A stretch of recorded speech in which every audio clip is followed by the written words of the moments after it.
सभी शिव भक्तों को मेरा प्यार भरा नमस्कार। आज हम जानेंगे महाकालेश्वर ज्योतिर्लिंग के बारे में और देंगे आपको पूरी जानकारी, जैसे उज्जैन कैसे पहुंचना है, वहां ठहरने की क्या व्यवस्था है, उज्जैन में देखने वाली जगह कौन कौन सी है, कुंभ मेले की जानकारी, भोजन की क्या व्यवस्था है और इस दर्शन टूर में खर्चा कितना होगा। ये सब कुछ जानेंगे इस वीडियो में, तो वीडियो को पूरा ज़रूर देखें ताकि आपके दर्शन टूर में आपको कोई परेशानी ना हो। तो चलिए वीडियो को शुरू करते हैं। सबसे पहले बात करते हैं उज्जैन कैसे पहुंचना है। तो उज्जैन में ही रेलवे स्टेशन है जो मंदिर परिसर से 1.5 से 2 किलोमीटर की दूरी पर है। वहां से आप टैक्सी लेकर मंदिर तक पहुंच सकते हैं और अगर आप बाय रोड आना चाहते हैं तो हर बड़े शहर से सरकारी बस और प्राइवेट बस आसानी से मिल जाएगी। इसके अलावा आप पर्सनल व्हीकल से भी आ सकते हैं और अगर आप एरोप्लेन से आ रहे हैं तो यहाँ का नज़दीकी एयरपोर्ट इंदौर है, वहाँ से आप बस द्वारा या टैक्सी द्वारा उज्जैन पहुँच सकते हैं। अब बात करते हैं वहाँ ठहरने की। तो मंदिर ट्रस्ट की तरफ से गेस्ट हाउस उपलब्ध हैं जो कि मंदिर के पास ही है, वहाँ आप रुक सकते हैं। गेस्ट हाउस के रूम आपको 500 से 1000 रुपये के रेंज में मिल जाएंगे। आप अपने हिसाब से रूम बुक कर सकते हैं और अगर आप होटल में रुकना चाहते हैं तो काफ़ी होटल्स आपको मंदिर परिसर के आसपास देखने को मिल जाएंगे और मंदिर परिसर के आसपास काफ़ी धर्मशालाएं भी बनी हुई है, तो आप अपने सुविधा अनुसार उज्जैन में रुकने का आनंद ले सकते हैं। अब बात करते हैं वहाँ के भोजन की। तो मंदिर ट्रस्ट की तरफ से भोजन वितरण किया जाता था कोरोना के पहले, लेकिन अब मंदिर में प्रसादालय की व्यवस्था नहीं की गई है। तो मंदिर परिसर के आसपास भोजनालय बने हुए हैं जहाँ 50 रुपये थाली से लेकर 100-150 रुपये थाली तक अच्छा भोजन मिलेगा, तो आप वहाँ भोजन कर सकते हैं। चलिए अब बात करते हैं महाकाल ज्योतिर्लिंग की मान्यता की। कहा जाता है जो महाकाल का भक्त है उसका काल भी कुछ नहीं बिगाड़ सकता। उज्जैन में स्थित महाकालेश्वर ज्योतिर्लिंग भारत के प्रसिद्ध 12 ज्योतिर्लिंगों में से एक है। महाकालेश्वर ज्योतिर्लिंग की गणना तीसरे स्थान पर आती है, किंतु अगर प्रभाव की दृष्टि से देखा जाए तो इसका स्थान प्रथम है। ऐसा माना जाता है कि भगवान शिव के अनेक रूप है। भगवान शिव की आराधना करने से आपके मन की हर मनोकामना पूर्ण हो जाती है। भगवान शिव पूरी पृथ्वी पर अलग अलग स्थानों पर अनेक ज्योतिर्लिंगों के रूप में विराजमान है। मध्य प्रदेश के उज्जैन में पुण्य सलीला शिप्रा नदी के तट के निकट भगवान शिव महाकालेश्वर ज्योतिर्लिंग के रूप में विराजमान है। उज्जैन एक बहुत ही प्राचीन शहर है। यह राजा विक्रमादित्य के समय में राजधानी हुआ करती थी। उज्जैन को अलग अलग नामों से जैसे उज्जैनीय, अवंतिका नामों से भी जाना जाता है। पुराणों में इसे 7 मोक्षदायिनी नगर हरिद्वार, वाराणसी, मथुरा, द्वारका, अयोध्या, कांचीपुरम में से एक माना जाता है। उज्जैन की शिप्रा नदी के तट पर सिंहस्त्र कुंभ मेला हर 12 वर्ष के उपरांत मनाया जाता है। इस समय देश विदेश से साधु, संत, महात्मा, अघोरी, नाग बाबा आदि यहाँ पर पहुँचते हैं। कुंभ के समय एक साथ 10 प्रकार के दुर्लभ योग बनते हैं, जिसमें आपको वैशाख माह, मेष राशि पर सूर्य, सिंह पर बृहस्पति, स्वाति नक्षत्र, शुक्ल पक्ष, पूर्णिमा आदि सभी चीजें एक साथ देखने को मिल जाएंगी। महाकालेश्वर ज्योतिर्लिंग का एक अपना अलग ही महत्व है।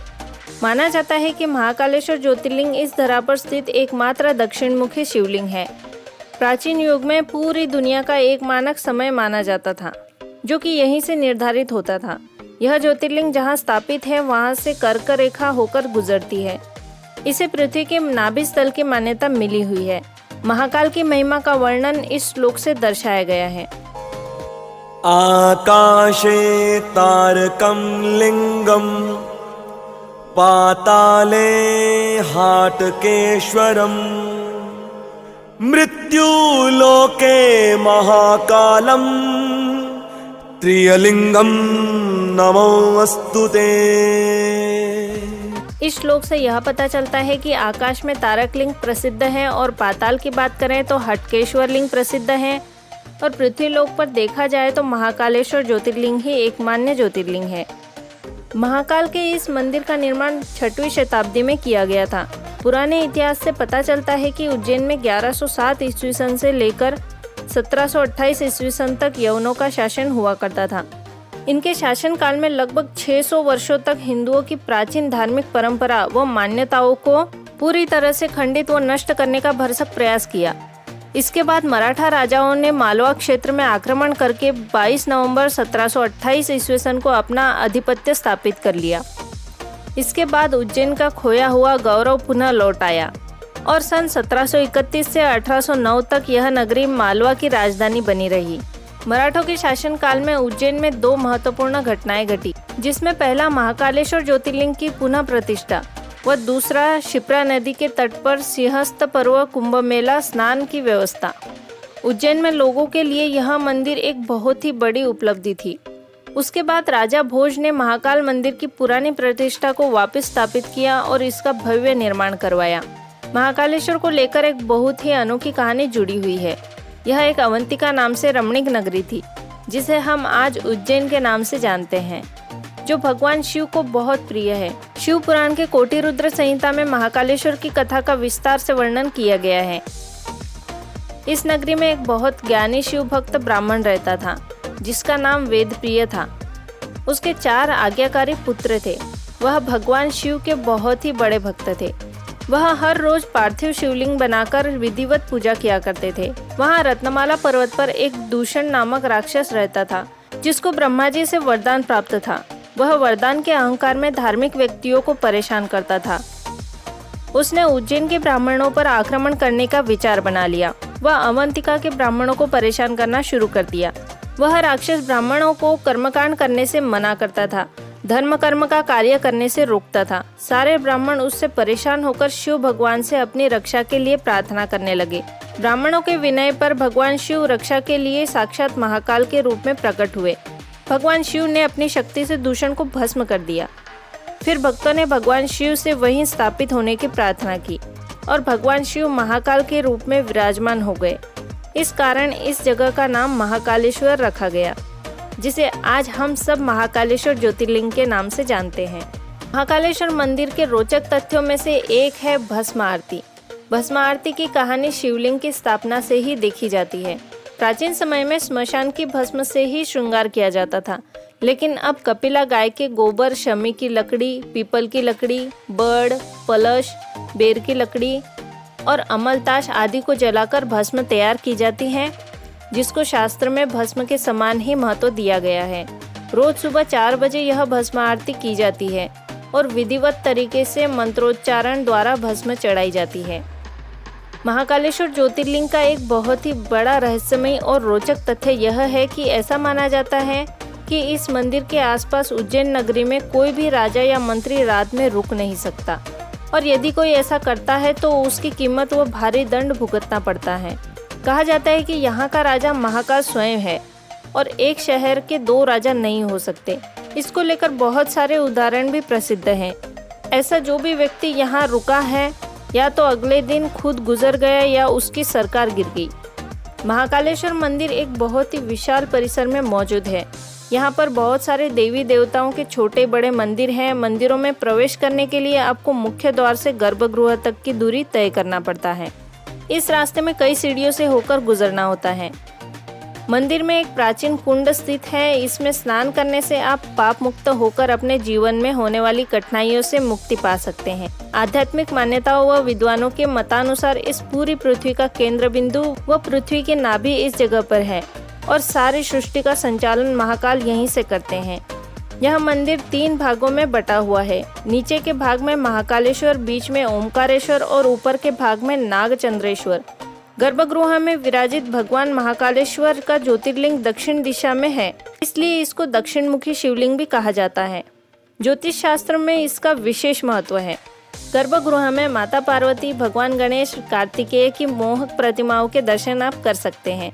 गर्भगृह में नंदी दीप स्थापित है, जो सदैव प्रज्वलित रहता है। महाकालेश्वर मंदिर के मुख्य आकर्षण की बात करें तो यहाँ भगवान महाकाल की भस्म आरती, नागचंद्रेश्वर मंदिर, महाकाल की शाही सवारी प्रसिद्ध है। महाकाल मंदिर में भस्म आरती के लिए पहले ही बुकिंग करवाना अनिवार्य होता है। महाकालेश्वर उज्जैन के प्राचीन नागेश्वर मंदिर को साल में एक ही बार नागपंचमी के त्योहार पर श्रद्धालुओं के लिए खोला जाता है। इसके साथ साथ श्रावण मास में भगवान महाकाल की सवारी निकाली जाती है। हर सोमवती अमावस को उज्जैन में श्रद्धालु पवित्र क्षिप्रा स्नान के लिए आते हैं। फाल्गुन की पंचमी से लेकर नवरात्रि महोत्सव तक महाकालेश्वर ज्योतिर्लिंग की विशेष दर्शन, पूजन व रुद्राभिषेक किया जाता है।